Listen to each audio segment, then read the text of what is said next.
Hey guys, welcome back to our urban homestead and welcome back to my kitchen. So, I don't know about you, but baking season is upon me, right? I do a lot of baking during the holidays, and my dear friend Patty shared with me a vintage master baking mix. I believe she said it was from the 70s. So, I'm going to show you how to do that. This is you make a big batch of it and you keep it in your pantry. Does not need refrigerated, and it makes countless things. So I'm going to show you how to mix up this master baking mix, and then I'm going to show you one recipe that you can use for it, and also talk about some of the other ones. So I cut the recipe that she sent me in half. So I'll tell you the measurements and I will leave them in the description below. Here I have 2.5 pounds of flour. And to that, I'm going to add 1 1/4 cup of dry milk. This is 1/4 cup plus 1/8 cup of baking powder.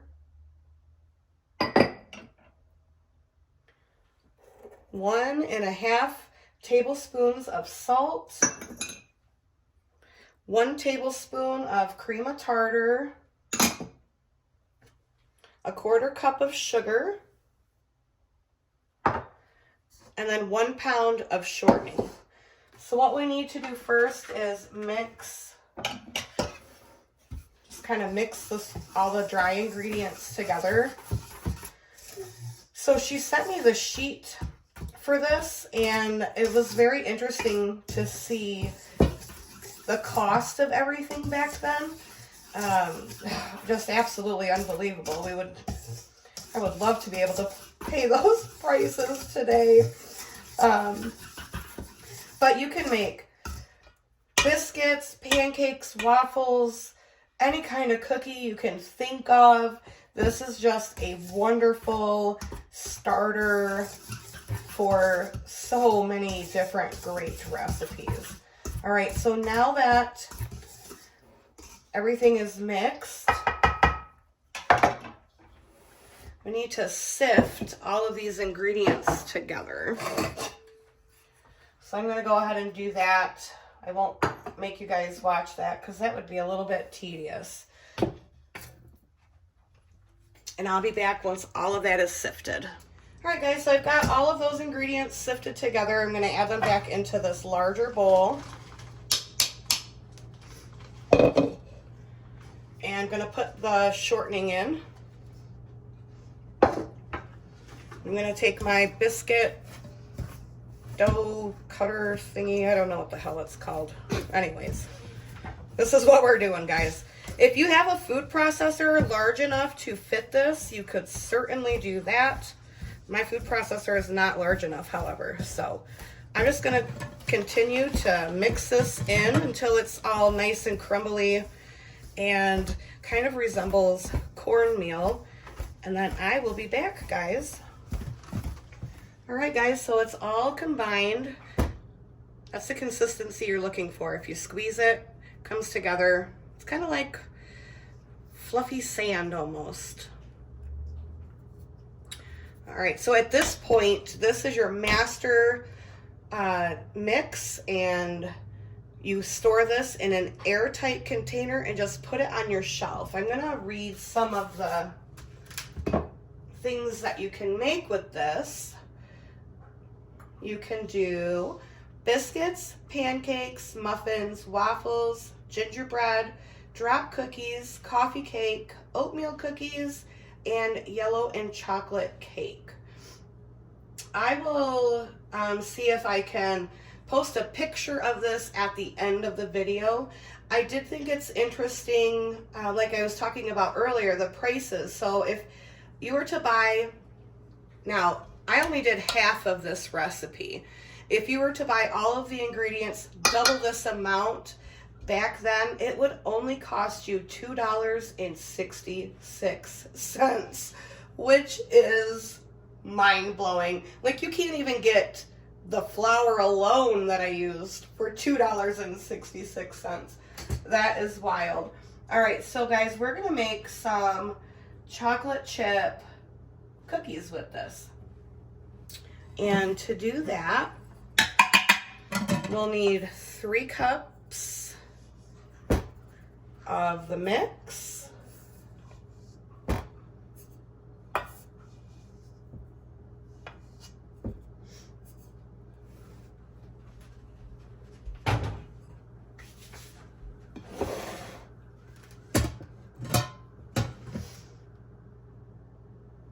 One cup of sugar.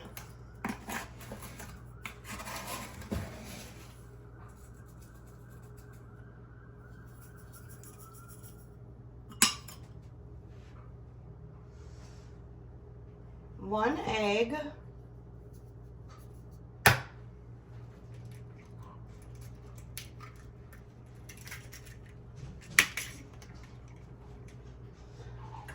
Let's see.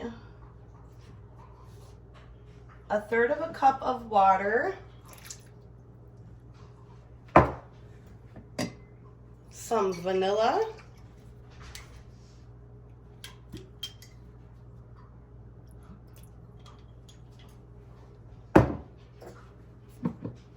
And 1/2 cup of chocolate chips.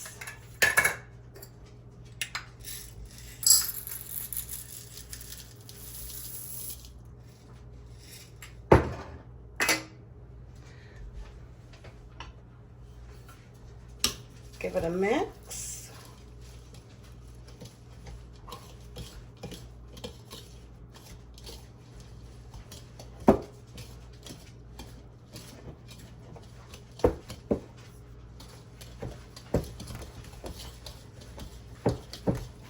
Yeah, this is going to be great for holiday baking.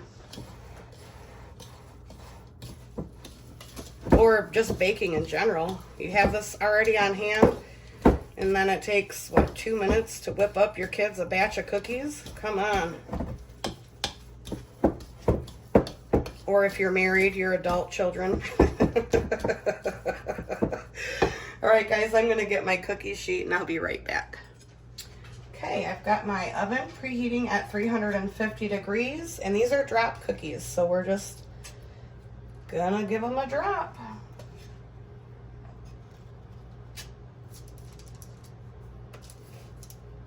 Really? Come on.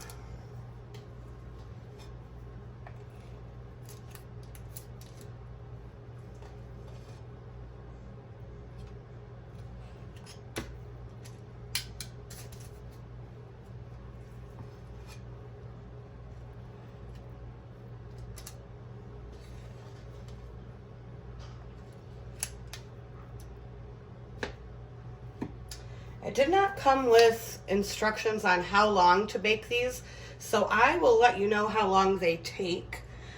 But these are going to go 350 degrees. I'm going to check them after 10 minutes. All right, guys, so these cooked for 10 minutes. I'm going to let them sit here on the cookie sheet for just a couple minutes, and then we're going to go ahead and give one a try. But don't they look beautiful? All right, guys, here they are.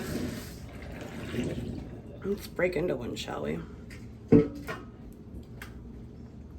Look at the fluffy crumb on those.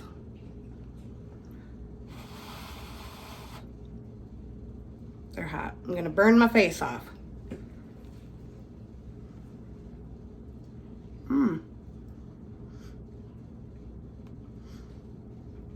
It's got a nice crispy outside.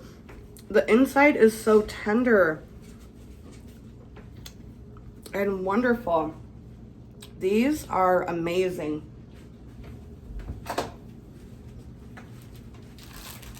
So I've got the rest of the mix in this container.